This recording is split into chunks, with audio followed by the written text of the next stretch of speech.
Hello, hello. Welcome to another weekly Creative Lifescaping LinkedIn Live with me, Dr. Caroline Brookfield.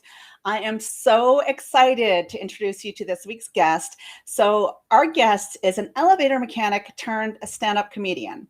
Brittany Lyseng is a nationally touring stand-up comedian. She can be heard on CBC Radio's Laugh Out Loud, CBC's The Debaters, and Sirius XM. Brittany's down-to-earth view of the world is capturing audiences across Canada and has earned her place at the Just for Laughs Festival in Montreal. If I have to say it's the Just for Laughs Festival in Montreal, then you need to go and watch Just for Laughs. Also, Just for Laughs Northwest in Vancouver, Just for Laughs 42 in Toronto, as well as multiple appearances at her hometown YYCOMEDY Festival in Calgary, Alberta, which is where I met Brittany, laughing at her jokes. Brittany's humble beginnings as a tradesperson are apparent in her unique delivery and her one-of-a-kind view of the world. In 2019, Brittany released her first album, Going Up, which debuted at #1 on iTunes. You can catch her 2020 television debut on CBC GEM, the new wave of stand-up comedy, and most recently on John Dore's, I don't know if I'm saying that right, John Dore, the stand-up show on CTV. So thank you so much, Brittany, for joining me today. Hello. Thank you for having me. This is exciting. Yes, it's very exciting. So tell me about your interesting route. I get this question a lot when people are like, you're a vet and you speak on creativity and you just stand up. So I'd love to kind of have you connect the dots going backwards for me for like your journey to elevator mechanic and then comedian. Sure. I was an elevator mechanic for 12 years. So I started that when I was about 21 years old. And the journey to that was pretty simply just that I was a little lost and didn't know what to do career-wise, where I would end up. Um, growing up in Alberta, it's very standard to just like go to school, get a job, move out, get married, have kids, those sort of things. Like it's just like all sort of laid out for you. So being in the trades was a job that was kind of just an easy transition from school, and maybe hoping to build some sort of a career life and do okay for myself. So that's what it was. It was just me searching for something to do. And then I had a lot of family that did it. I had cousins and uncles and stuff. And this is you're gonna realize how like true in my heart I'm just so lazy and just gravitate towards anything that I can just sort of half-ass. Hopefully that when I love something I do it full, but like usually I'm just like, ugh. So what had happened was my uncle was like, "Oh, your cousin's an elevator mechanic and he's got his feet up on the coffee table every day at 3:30." And I was working at Safeway for minimum wage, so I was like, "That sounds like a pretty good job." And then I soon realized sort of like it was a great job. It was a lot of skill was required to do it, and that I would have to learn very quickly once I got hired. And then I learned I was the only girl, so I was never trying to be or do anything. People are like, think I started this great movement, and it was just me stumbling into some office off 17th Avenue Southeast in Calgary. I just was like, please hire me.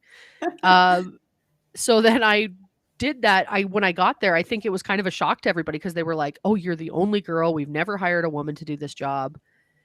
They had never had it in Vancouver. They had in Montreal. There was one girl in each of those places, but Alberta I was the first. And then I was just like, oh my God, what have I done?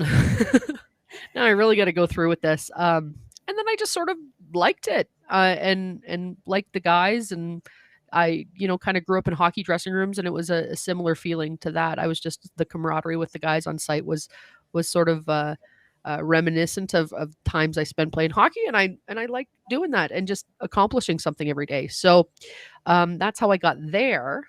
And then I worked, like I said, for 12 years. It was something that I started not to like anymore. I didn't really want to be on a construction site anymore. I realized that life was pretty hard, and it's hard on your body and hard on your mind. And it's kind of a rough place to be all the time. It's construction sites are not for the faint of heart. They're the personality types who I've started to clash with, and it started to be not maybe the things I wanted to hear. A little, it was a little bit of a homophobic place, a little bit of a lot of stuff in a day that I just got sick of hearing. So beyond that, I was just looking to maybe move in another direction anyways. And comedy was always something I wanted to do. It wasn't really an escape from that. It just was something that in my heart of hearts, was something I wanted to try and didn't Like a know. bucket list. It was like a bucket list thing. Like that's how it was for me. Like I'd Yeah. like to try that someday. It was more like I sort of, this is a weird way to explain it because it's not very like tangible, but it's like, I just was like, I knew for some reason I'd do this. I just didn't know when or how or where. Like I was like, I would even tell people, like, they're like, oh, what do you do? I'm like, I'm an elevator mechanic, but I'm trying to be a comedian. And people would ask like, oh, do you do comedy? And I'd be like, no. Like, have you ever done comedy? No. And I So would just funny. write down little ideas everywhere I was, like on napkins and little scrapbooks and stuff. And I was building a set for a thing that I didn't know where I was going to do it or how. It was just sort of a release of, ideas and, it was just like sort of the first little sparks of thinking like maybe this could be a possibility. Did you watch a So, lot of comedy? Like, was that something like you watched? Yeah. yeah, I grew up watching a ton of comedy. Like I remember SNL always was kind of the first stuff. That's where I think a lot of people start because it's like the most accessible way to like watch comedians perform something that's like a big mainstream thing. But Kids in the Hall was probably even before that. Me and my brother, yeah. Things to do. I got things to do. That's my favorite sketch. So yeah, me and my brother grew up watching sort of, and secretly, because it was kind of like a little like maybe something we shouldn't have been watching when we were 8. But he always had the basement room because he was the oldest and the boy, and he just was kind of by himself. He was a little unmonitored down there, so we'd sneak down there and watch Kids in the Hall like a little too early on. And also, not that Kids in the Hall was ever like too old, it just was like weird. Yeah. Like the humor's so odd, so I think it sort of shaped my idea of what I thought was funny. Cool. So yeah, I started there wanting, like watching comedy, and then like if you talk to older comedians now and they talk about their Comedy Now specials, they hate them. Like not one, like there's so many comics that are just like, I hated my Comedy Now special. It got like dumped. That's all I watched was like old Just for Laughs, Comedy Now specials, and Club 54. Oh, that's great. So obviously shaped very early on your love for comedy. For anybody who's joining us later in the interview, I'm here with Brittany Lyseng. You can actually find her on Instagram at Brittany the Comedian. And we'll talk a little bit about your podcast in a minute. But you talked a lot about engaging your creativity, kind of like the universe was telling you to do comedy, it sounds like, but you were really kind of engaging your creativity. How do you define creativity? If someone were to say like, what's the definition of creativity? How would you define that? It's so funny because when I was reading the pre-interviews, these questions led me to like an existential crisis. I was like, what is creativity? What is anything? Why are we here? Sorry. No. But I was really trying to think, because creativity is really just, to me, I mean, it can mean anything. Like I look at just within my family, like who's creative in what way and what maybe they define. That's kind of how I started to think about it. And my mom cooks and creates like these lovely meals, and like the place settings are beautiful, and the way she like it's the way, it's almost like I think creativity is showing people what's in your heart, like and putting maybe that passion into your life and making things I don't know, it maybe just sort of an olive branch from you to somebody else to show somebody what you're thinking, and that's how she does it. And then I look at how my dad does things, and he builds things, and he's he'll make something for you, or that kind of thing. And or like even like right down to like the way he mows his lawn, it's perfect, it's on a diagonal, it's but he's a really but he's a really creative guy. Like he really is. He's always been in the construction field as well, like he's a builder, but he's creative in every aspect. So I really think like everyone can be creative, everyone, and what creativity is just what's in your head. It's so dependent on who you are and what you think. And Yeah, I totally agree with that. And actually, something you said really made me think about that olive branch metaphor or simile, whatever it was that you shared. It makes me think about the creativity of like sharing something unique about yourself, but also like a deep desire for connection. It's almost like how we connect as humans. Would you agree? Yeah, I mean, it's like it's pretty intimate when you share your creativity with somebody. It's you're wearing your heart on your sleeve a little bit. You're exposing who you are as a person, and you're inviting somebody in, I think. Like, you're really being like, this is who I really am. Because I think when we're creative, we're our truest selves. We're That's what we feel. So it's, when you insert creativity into relationships and friendships, and you're showing people who you are, I think, a little bit. Yeah, I 100% agree. And I think I call it an outdated survival mechanism. Like when we were living in tribes, if we didn't fit in or we didn't, do what the rest of the tribe did, we would die of like starvation or an ice flow or something. So I think we're Yeah. also scared of sharing our deepest creative selves because we're afraid of being rejected. Which leads me, I'm going to skip around the questions a little bit here, but Yeah, that sure. leads to like, I think with creativity, the way I see it is we have like two main barriers. Like I guess in a kind of a theoretical way. One is like our fear of internal judgment, but also the fear of external judgment.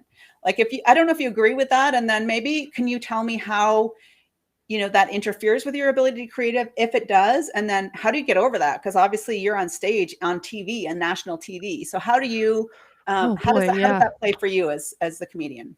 Well, it's interesting. I don't know that ever goes away, your fear of external judgment. And if there is no internal judgment, that leads to sociopaths, I believe. Like, if you're not judging yourself a little and checking yourself, you're like, "Oof, maybe murdering people." So for me, it never goes away, but I can channel it differently. Instead of using that judgment as a blockade, I've learned to use it as a tool, like, to, maybe work a little harder, or, light a fire under my ass a little bit when I'm not working. Like, I use that judgment as like, okay, like, that didn't go well, so what Mm-hmm. do I have to do to get over that hump? Mm-hmm. Like, I think you can use it in a positive, healthy way, where you're saying, okay, there was judgment there. And there Mm-hmm. is going to be, if you're putting yourself in front of people constantly, like, the idea that there'll be no judgment is a little unrealistic. I mean, Mm-hmm. you're actually inviting judgment. You're constantly asking people to judge you. And they say Yeah. with comedy, you're being judged every 3 seconds. Oh, yeah, true. So it's because people are renewing their idea of you over and over and over again. It's a Mhm. constant fight to get them on your side. So, Mhm. um, I think channeling it in a positive way is a way that I manage my way through it. Because if I think that, if I was just like, oh my god, they're all gonna hate me, no one's Yeah. gonna like me out there, like, that's a hard way to go into something. Yeah. And then if there is like a judgment coming out of the audience, like, you kind of just got to be like, whoa, okay, step it up a little bit. But I hope that answers the Yeah. So question. it sounds like you take it kind of as a challenge, but also that whole idea of like a growth mindset. Like, I am not a bad comedian because I didn't do well tonight, but like, what can I do differently to change? Like I see sometimes comedians and you hear people about saying the audience was no good and that kind of thing. But it sounds like if you take it as a challenge to grow and learn, then it's not as Yeah. debilitating. Well, and it's funny, anytime you hear an audience say a comedian say the audience was bad, the comedian was bad. The audience is very rarely bad. There's often obstacles. There's often Yeah. sometimes, like, the great Mike McDonald once told me that, like, sometimes if there's a bug in the audience, like, there's something and it's not quite right, you just need to get into their mindset and figure out why they're there. So was the Mm, comedian before, like, sort of attacky? Was he not on mm, their side, or she not on their side? Was there mhm. an issue in the parking lot before they got in? Like, did it take 2 hours to park and they're all just so upset? So he was like, there's always this opportunity to get on their side, which I always thought was maybe the best advice I'd ever been given, in that regard. So, like, maybe that judgment isn't there. Maybe there's just like something's hinky, something's not right. You got to figure out what that thing is. So, but yeah, and then maybe to answer your question a little closer to what you asked me, which I It's okay. tend to It's go off okay. on a tangent, is Me too. it I mean, it's like the judgment, that fear of judgment, sometimes I think when in the writing process, um, is there, especially now with cancel culture a little bit, like that's my major fear of judgment is like, Mhm. am I saying this with the proper intention? Mhm. Am I that's what I'm most afraid of now is Mhm. like, am I gonna say this and somebody's gonna take it the wrong way? I'm gonna offend an entire group of people. Mhm. That's the Are thing you I'm most. worried that if you offend them, that they'll think that you are have perceptions that you don't hold? Like, what is the fear there? Yeah, and also just like I think that's never my intention. The whole reason I do comedy is to make other people laugh and make myself laugh. Like, so the thought of just making people feel poorly, it was never Yeah. my intention. Yeah. So that but there's a lot of subject matter out there that I think can be made funny. Um Mhm. because it's sometimes sad and sometimes hard to talk about, and if we can figure out a way to talk about it, perhaps as like a society, we can all move past things and grow together. But Mhm. tackling that subject matter sometimes is a real challenge. Like it's Mhm. and my fear is that I guess that I would say it in a way that instead of instead of offering like a conversation, I was offering a judgment from me, and Mm. then Mhm. making putting one, if you, because you in an audience there's every kind of person and every kind of situation. If you're talking to an audience of 300 people, everything you're saying is going to touch somebody in a different way. Mhm. So my hope is just that that they hear it like I meant it, and that's a hard thing to ask, I guess. Yeah, because there's so Yeah. much between what you say and what they hear and interpret. But it makes me think about some advice I had as just a speaker in general, which is don't try to be good, try to serve the audience. And I think Yeah. that that's hard to do. And me as a, as a part-time comedian, kind of learning Yeah. things and speaking, um, I'll often get up there and saying, okay, well, I need to do these things to be good. Like I want to be polished. But it's not about me. It's about the audience. And I think that that's what Yeah. I'm hearing you say is more like your impact on the audience is what counts as opposed to like, were you polished and whatever on stage? I think more often than not, in any circumstance, I mean, polished is one thing. Certainly, you have to be good at your job, and the words have to do, they should come out where they're supposed to come out, like, in order, and they do need to make sense. And jokes are really fussy and specific and finicky, where like the order of the jokes, the influx on certain sentences and words are important, but it's like more often than not, being genuinely you in front of people and being a little raw is more often the connection than being perfect, because no one's perfect. So that's not a connection anybody wants to have, is like that person's perfect and I'm not, and I don't know, I can't relate to how they feel. Yeah. So yeah, Yeah. like finding your genuine self on stage in front of people is a challenge. That's a harder thing, I think, than anything. Well, that segues great into what I wanted to ask you too. Is like, what are your biggest obstacles to creativity for someone like you who is like on stage in front of large audiences? You're saying that the judgment never goes away, and you must still have obstacles. And what are they, and how do you overcome them? Like, how could you kind of help someone say, like, I do have these obstacles to my creativity too, and that's how I get over them? Well, my biggest obstacle in writing or being creative and creating new content and material is that I used to have a full-time job and I had daily experiences and exchanges, and that's changed. I haven't worked in the elevator industry now for 3 years, going on 3 years. Oh, okay. So I do this full time, and a friend of mine said once you stop doing something else, make sure your head isn't on the road. And by that he meant don't tell jokes about being in the car, because nobody's in the car all the time like we are. Ah, Nobody's in a okay. hotel like we are all the time. Like Yeah. telling jokes about the front desk clerk isn't like really going to resonate with an audience full of different people who work all day. Yeah. So that's become Yeah. like a really hard thing, where I feel like, what am I talking about? Who am I talking about? What is my experience, and how can I relate that to an audience of people? Because often my experience is like getting up at 11, having a coffee, calling my mom, having lunch. Like I'm not having like big moments of sometimes confrontation that would later then become a joke or become a story or something like that. Like, so that's my biggest obstacle, which is really not that big of an obstacle. It's just It like, sounds like the library of information, library of experiences you have is less diverse now because of your focus on comedy. Well, yeah, and I mean, like sometimes to talk about things like as a comedian, you want people to like relate to your struggle, and like my struggle's gone away a little. Like now I'm pretty broke. That's a struggle, but like you can only tell people you're poor so often before they just feel bad for you. Well, it's like But every other comedian too, right? Like it's yeah, like, you're just like, I can't pay my rent. They're just like, oh, yeah, sad. I struggle a little bit, especially at the beginning when I was trying to write jokes. A lot of it's about being a veterinarian, and I usually record my sets on like an audio recording, and I listen to some, and I'm like, I sound really freaking arrogant. Like I'm not an arrogant person, but it's just like what you were saying. Like I don't know that people can relate to me with this like pet owner bringing their pet in. Like I have to try to find a way so that it's more of a shared experience, like about a conflict versus about vet client. So it is an interesting nuance, I find. Well, and it's funny, you only learn that by doing it. Comedy's this thing where it's just like no one can teach you. Because I was saying to my mom the other day, actually, she was like, "Can't you call somebody to help with this problem?" And I was like, "No, I was like, I'm the CEO of this company, and I'm nuts. So like trying to ask myself questions to help myself is an insane cyclical disaster. Like It's I'm like just like." sorry, go ahead, finish what you're saying. No, it just was like, so it's like you only learn through doing it over and over and over and over and over again. And it's like there's no somebody once said there's no like shortcut in comedy. And you can tell when people try to take it.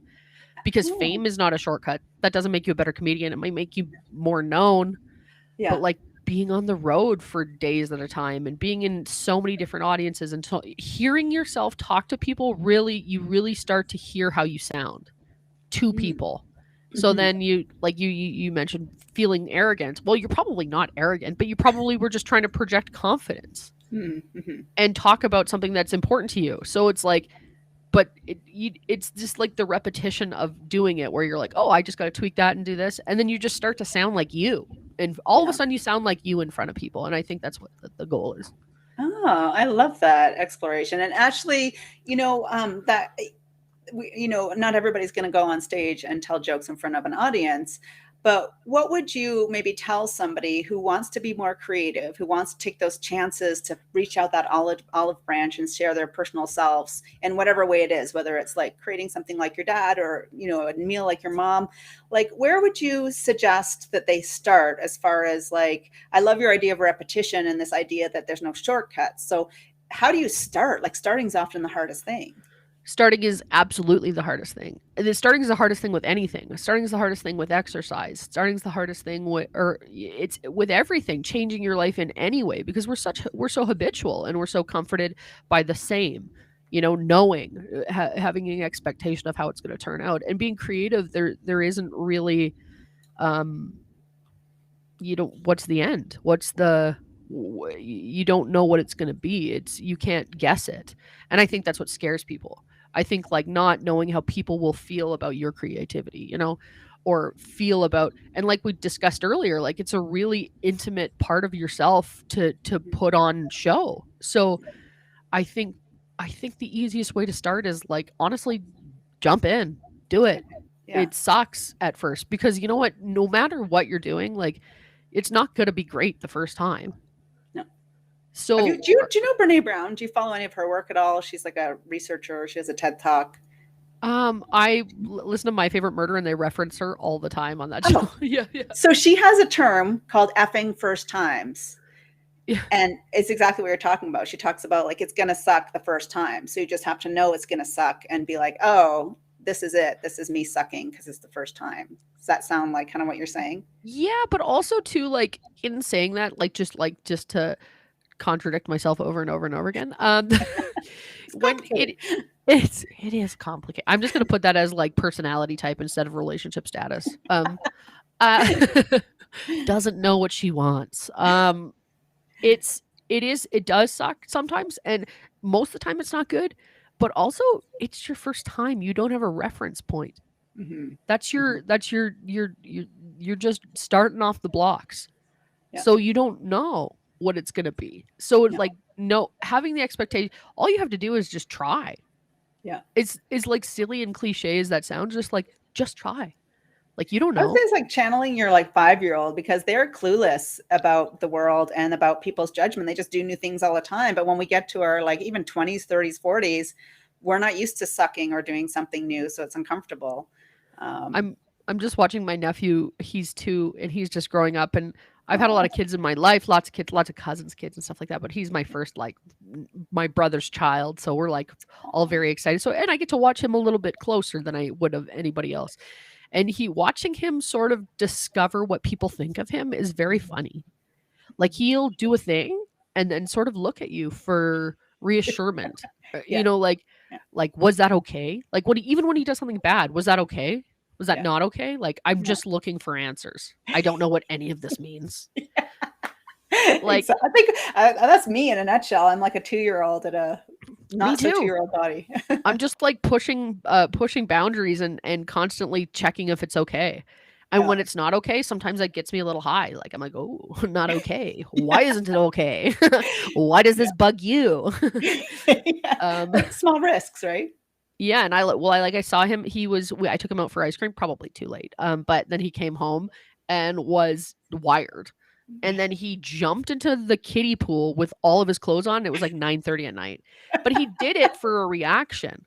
Yeah. And I was like, oh no, that's genetic. That's in your I know why he did it. Like, and I don't think he knows why he did it. But I know what that is, which is I'm going to make everybody laugh.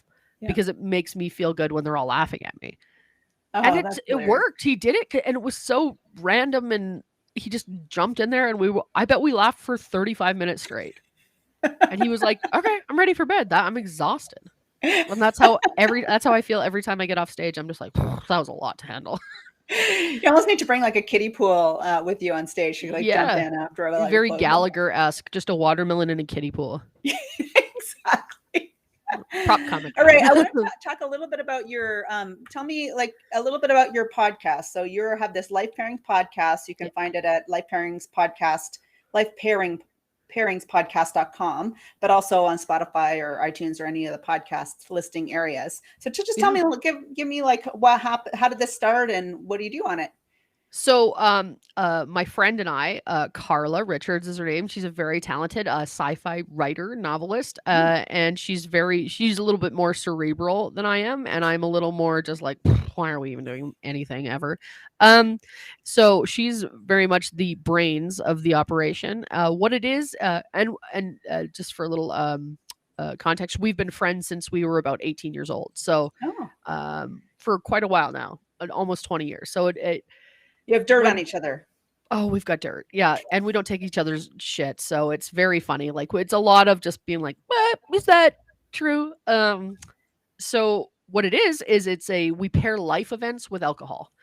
So our thing, I don't know if that's the healthiest, that we're like insinuating that you should drink in every situation, but our slogan is life is hard, pair it with alcohol. So we're basically just pairing, like, for those people who live in Calgary, they'll know we have the Stampede every year. The Stampede is a big fairground, so we made that a life event. So we paired the Caesar with the Stampede. Oh, so the Caesar was made in Calgary at the Calgary Inn, that's right, a couple blocks away from the Stampede, and it has a lot of Calgary history. So what we do is we discuss the psychology and the history of the event. So how that event affects you. Like, we range from like events like that, or we just did winning the lottery. How does that affect you? We found, and you find out insane stuff. Like, I found out yesterday that like 70% of people lose all their lottery winnings. Yeah. Which is insane to me. But we dive into the psychology a little bit. And then Carla tells a historical story that's sort of adjacent to what's happening. And then we tried our best to pair it with alcohol. We paired it with Dom Perignon. So, and then we dive into the history of the drink and talk about why it sort of connects to the event and why you should be drinking it while doing it. And so we have a little over, I think, like 70 episodes now. Wow. So lots to check out. And your alcohol's a business write-off. So yeah. The liquor store people know me by name now. It's getting embarrassing, actually. So They're like, Monday again. I'm like, it is Monday. So Well, why that's don't something you? everybody can relate to, going to a liquor store. So there you Yeah. go. There's material. Yep. And we're on the Comedy Here Often label in out of Vancouver, and we're joined by like a lot of great podcasters on there. So check out the label, check out our podcast, because we are desperate for listeners and love. So Yeah, I mean, I can certify it'd be hilarious, and I love the way you've kind of got this theme of like the drink and the event, and that you're delving into things, not just this kind of just yeah, we're not chatting just about getting it. hammered and talking, but I mean, we had to make it so that our families and friends weren't concerned about our daily proceedings. Well, there's definitely worse things, especially during COVID. So Yeah. I'm here with Brittany Lyseng, who is a nationally touring comedian who has been on Just for Laughs and on CBC.